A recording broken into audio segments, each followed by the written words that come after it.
So the time has finally come. Let us delve into the series I wanted to do since the start of this channel back in 2012. Let's review the project we started quite some time ago.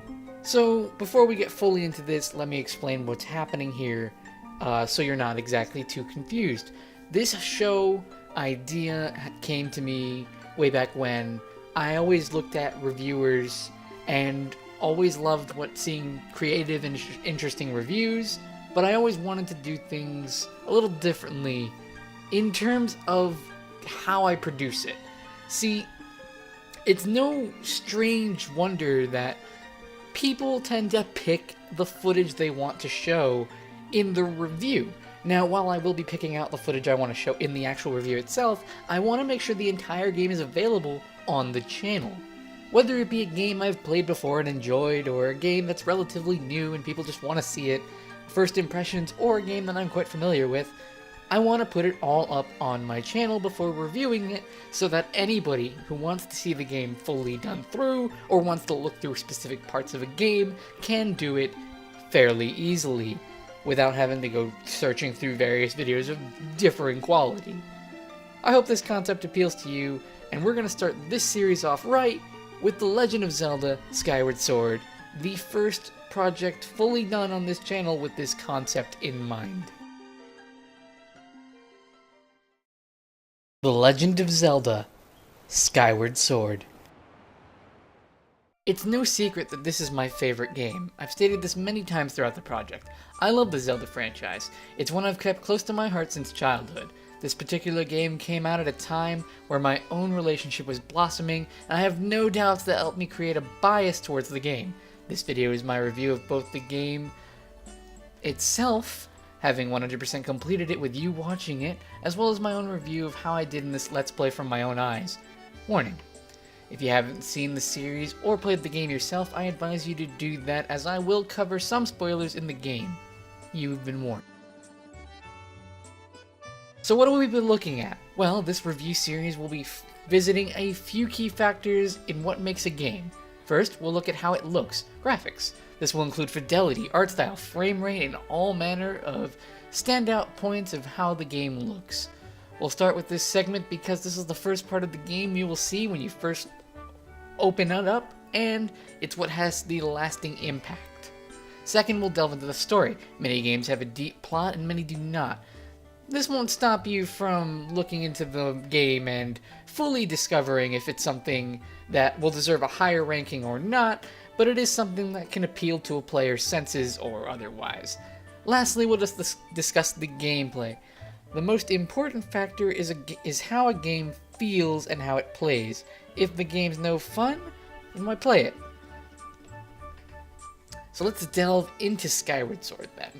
First game I've completed on this channel with this concept in mind.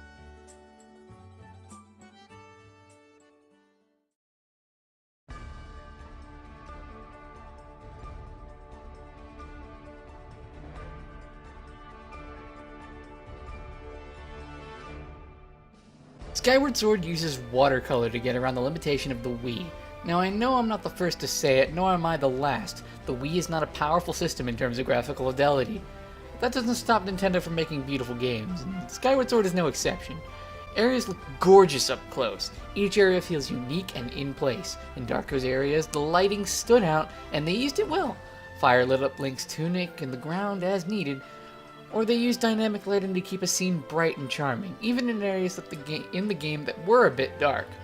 Now, there is a big problem I had with Skyward Sword. The resolution really does get in the way.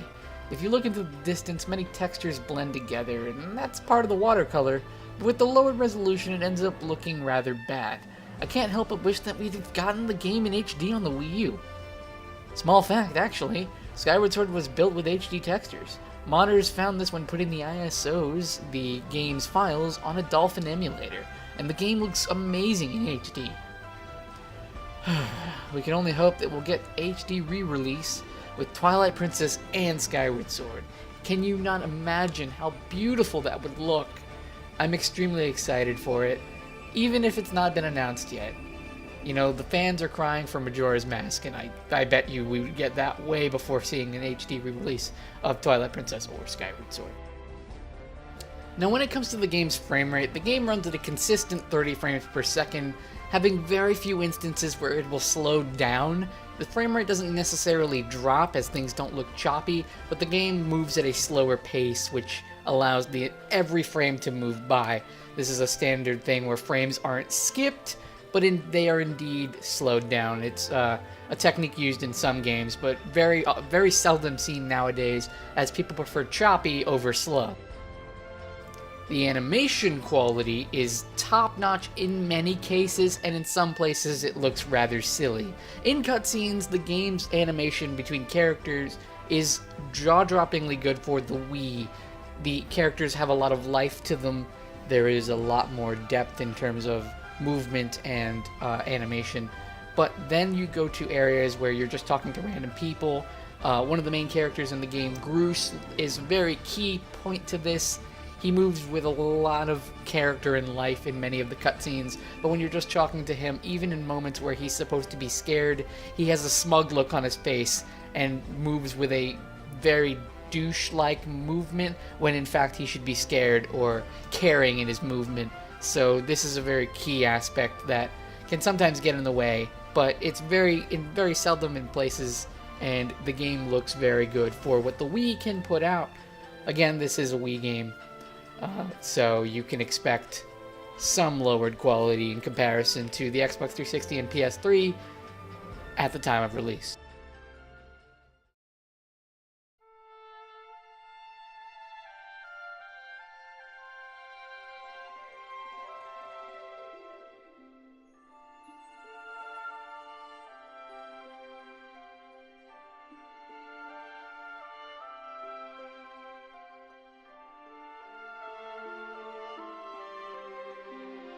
Now, many people have played a Zelda game before, and because of this, it's a common trend to state that they have rather simple plots. But I couldn't disagree more with Skyward Sword. Starting with Link waking up lazily after dreaming of a shadow beast, later to be revealed as the Imprisoned, you witness a strong bond immediately between Link and Zelda. Now, it's not the first game to do this. The Minish Cap also started off with Link and Zelda being rather close, but in Skyward Sword she's portrayed as a strong character having her own full personality. After Link finds that his bird is missing, you spring into action looking around for him in Skyloft, the village in the sky that you live on. Now, this is where you start to meet various characters. They're living their daily lives preparing for the festival that is coming soon that you are to participate in. See, this is one thing I have to praise Skyward Sword for. Very few NPCs are useless. Each person you meet has a personality, however mild, and has a significance in the game. Whether that be upgrading and storing your items, or having a side quest, or both. Back on track now, after finding your bird and winning the race, Zelda is plunged below the clouds, and you were saved by your bird. When you come to, you see a spirit that explains the gravity of the situation, and you are thrust forward as the goddess's chosen hero on a mission you know hardly anything about. But what you do know is Zelda is out there, and she has a role to play. I would go on, but I'd rather you see how it goes on from here, or watch the series I put out on the channel. It's a fun ride, and you'll be surprised by the many twists and turns the game takes, because it was developed with care. They tried to explain the legend from its very roots. The reason I did Skyward Sword first is not because it's necessarily my favorite game, but because it's at the very beginning of the Legend of Zelda timeline that is official as of right now, and I wanted to go in that form of an order. Now, I will admit the games focus on gameplay first. Story is developed around the game itself, not necessarily the game is developed around the plot. So that's why the games are a lot of fun to play, and it's always fun to analyze the plots, even if sometimes you could consider it overanalyzing.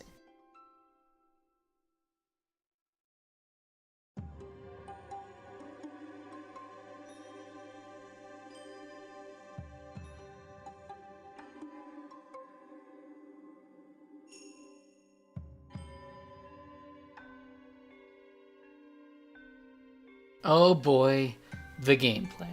So this is the biggest part people despise about Skyward Sword, the motion controls. Now, it's quite common that the general audience holds a disdain for motion control gaming, but seriously, what else could it have been? The Wii was a motion-based system. If they didn't utilize it, it had been wasted potential. But enough with the lecture. How does it actually play? Honestly, quite well. The motion controls are very responsive, and you were given a tutorial when you first launched the game. If you listen to it, it tells you exactly how to maximize your enjoyment. Now, things can become desynced every now and then, causing spastic movements and odd aiming habits. A simple repositioning of yourself and recalibrating the controller through the menu, and it'll work out just fine. Now, the Zelda franchise is an action-adventure puzzle genre. You explore vast areas and see what there is, and then delve into dangerous, perilous dungeons in search of various items and treasure. I love the series so much and greatly enjoyed the great amount of variety and motion-based puzzles. This game utilized it to the max. I wouldn't have wished it in any other title, and it hasn't been. A Link Between Worlds was a more traditional style, and it was just as good. The motion controls aid the development of new ideas for this game. They're not a hindrance. This wouldn't be Skyward Sword without the motion controls, and I advise you to keep that in mind. Now, the linear feeling in this game is a bit overwhelming. Fi, your companion, has a habit of spoiling every little detail as you're trying to complete the game, even the most obvious of facts. This isn't the case in dungeons, but in the overworld she's right on top of every little fact, and in many cases it's not optional. I understand as a character that's her purpose, but this isn't the first 3D Zelda title. Ocarina of Time has the excuse because not many people were familiar with 3D layouts, so Navi was more careful with the player. I just wish that the developers trusted the player more with exploration rather than being guided on a leash. Level design should lead the player forward, not character leashes. Now let's get the last negative feature in the game out of the way, dowsing. Dowsing. This is a feature that makes me question the faith of developers and gamers. But what is dowsing? Well, let's explain it. When you go into dowsing mode, you go into a first-person perspective and you can see your sword pulled out in front of you. You can hear a slight beeping sound and the reticle in front of you is pulsating. The more you move about, the larger or smaller the reticle gets and it pulsates faster and faster. This is effectively a metal detector, but instead of metal, it's meant to finding key items in the game, be it plot devices, hearts, rupees, or otherwise. This is glaring at you the entire game. Now, luckily, it is completely optional. You are able to ignore the system and explore as you wish, but the fact that it's there just rubs me the wrong way. It goes against a lot of exploration that past titles gave us. I just wish this was far more limited than it actually was in the final product. Oh well, you win some, you lose some. Just goes along with gaming culture, I suppose. Alright, back to the positives. Along with the main quest, this game has a ton of side objectives that you can complete, but as the name side quests implies, they're not mandatory for you to reach the credits. So let's get into some of the different side quests then, shall we? Let's start off simple. If you played a Zelda game at all, you're familiar with the hearts that are used for life. You start off with 6 hearts in the beginning of the game, but you notice that you only have 12 when you finish all the main dungeons. Why is that? Well, there are these items called pieces of heart that are collectible that will enhance your heart containers. You can reach a total of 18 heart containers. 4 pieces of heart get you 1 heart container. That leaves us with 24 heart pieces to be collected throughout your journey. That's a lot of collecting, huh? But you'll notice that your hearts don't look complete yet, do they? Well, there are 2 life medals that you can collect in 2 different scenarios in the game. One you collect from Beetle's air shop when you've saved up enough rupees, and one you can get from a Goddess Cube chest that you will find in your adventure. Now, speaking of Goddess Cube chests, throughout the game you'll come across these blue cubes on the surface world. Using a simple Skyward Strike will send them flying into the air, but they don't provide you an immediate reward. Once you go back into the sky, you'll find little chest marks on your map. Flying to them will garner you different rewards such as pieces of hearts, rupees, or other little items.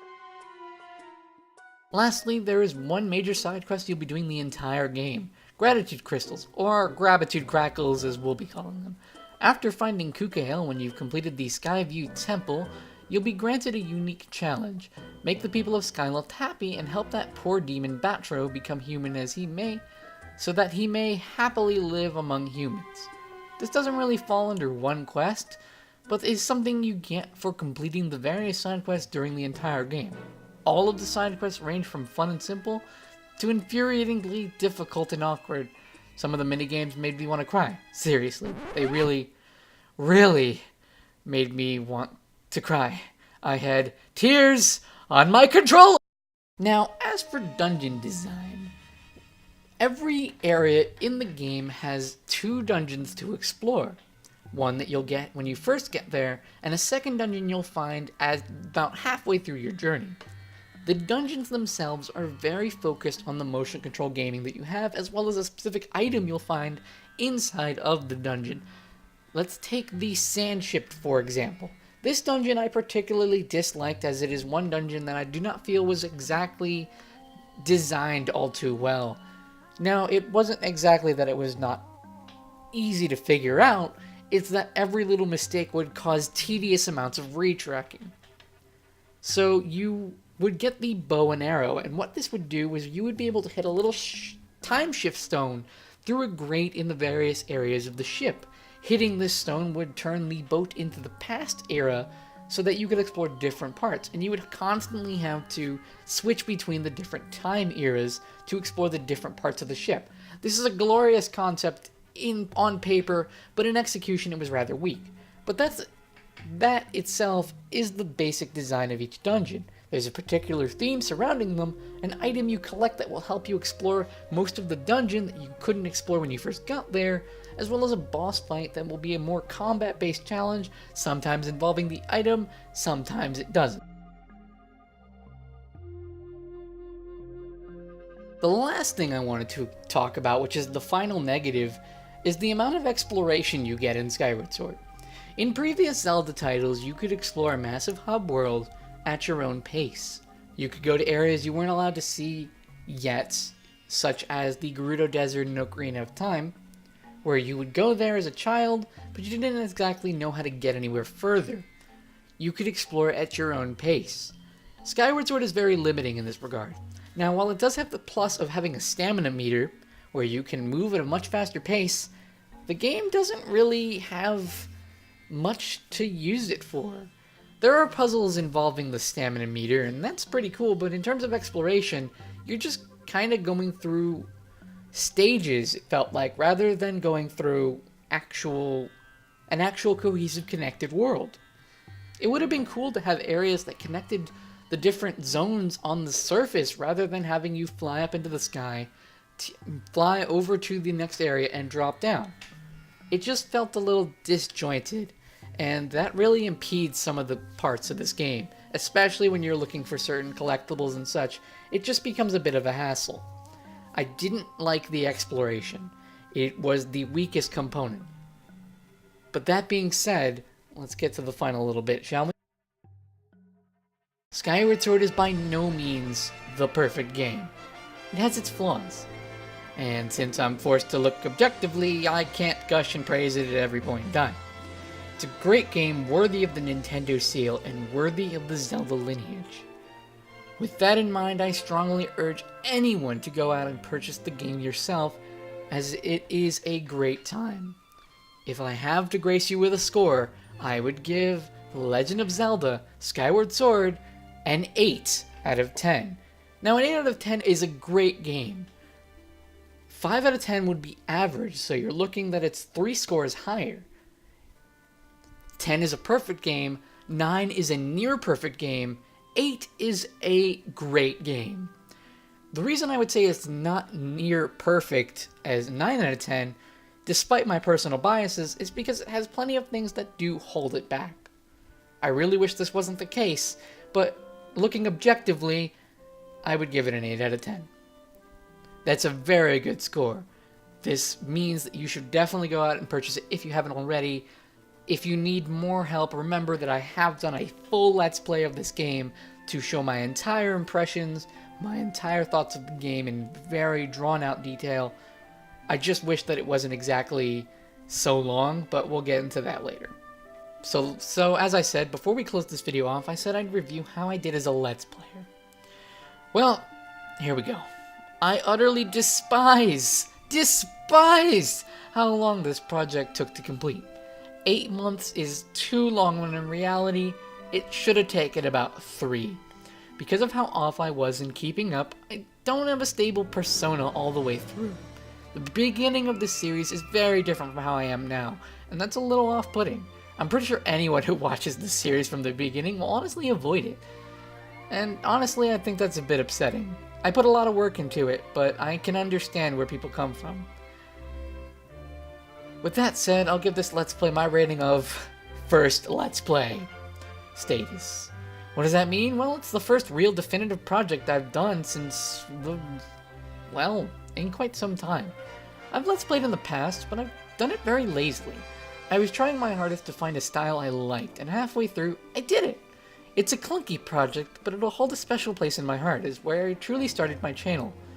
And you know, to other people who it'll look like the first because, well, I was hacked and all 200 of my previous videos were deleted. Thank you so much for watching. It was a blast making this series, and I hope you'll join me for future ones. Up and have a chaotic reunion, and I'll see you all next time.